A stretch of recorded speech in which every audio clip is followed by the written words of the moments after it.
Sa bars nakakaboses pero di makaboses sa mga boses niya sa donggago. Pero wag ka mag-alala, Sixth Threat. Gumawa ako ng liham. Padala mo sa iyong amo. Dear Kuya, may gusto lang ako sabihin. Shh. Seryoso to. Seryoso to ha. Dear Kuya, may gusto lang ako sabihin.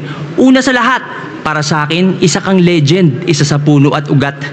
Gaya ni FM, wala kang katumbas kung usapan ambag. Sa katunayan, kanta mo kinanta ko sa school nung ako'y unang nag-rap. Kuya, sabi nila, tinagalog mo lang. Kung totoo man yon, salamat, isa ako sa napasaya mong milyon-milyon. Ako'y Pinoy, hindi Ingles ang pangunahin kong lengguwahe. Pero dahil sa'yo, naintindihan ko ang isang magandang mensahe.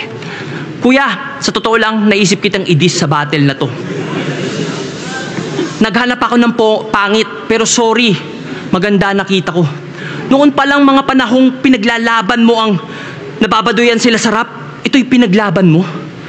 Ayaw mong nababaduyan sila sa rap, yun din pinaglalaban ko. Pero kuya, sa totoo lang, sa panahon ngayon, di pasok sa panlasa ng bagong henerasyon ang mga gawa niyong bara.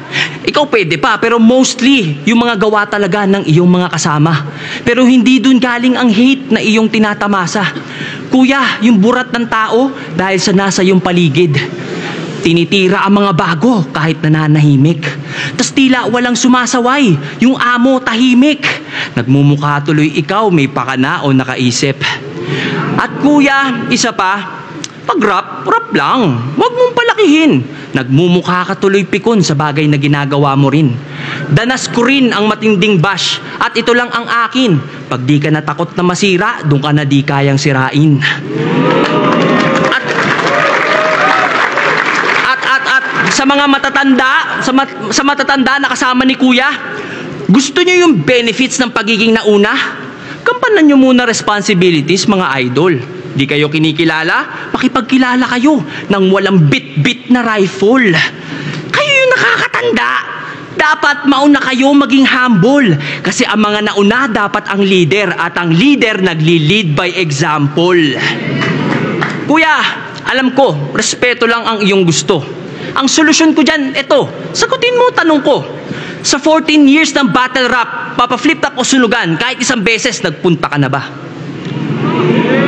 Nanood ka na ba sa mga bago sa iba't ibang kampo para suportahan sila? Kaso kuya, ang mas gusto mo ata ay magkulong lang sa grupo mo palagi. Eh kung hindi ka ramdam ng buong kaharian, paano ka kikilalanin bilang hari?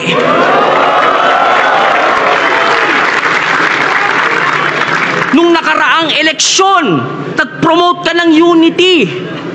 Nakapag-unite ka ng 31 milyon. Kuya, ba't sa sarili mong community ayaw mong gawin yun? At ikaw, ha? Ikaw yung nandyan. Ikaw sana yung nakakaintindi.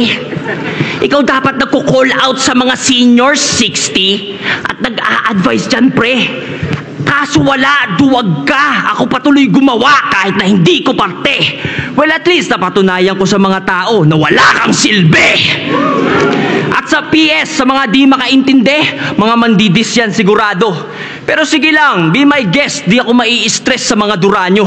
Importante, my attorney says, kayo'y walang pwedeng maikaso, hindi nyo ko malilitis, kayo'y malinis tinarantado!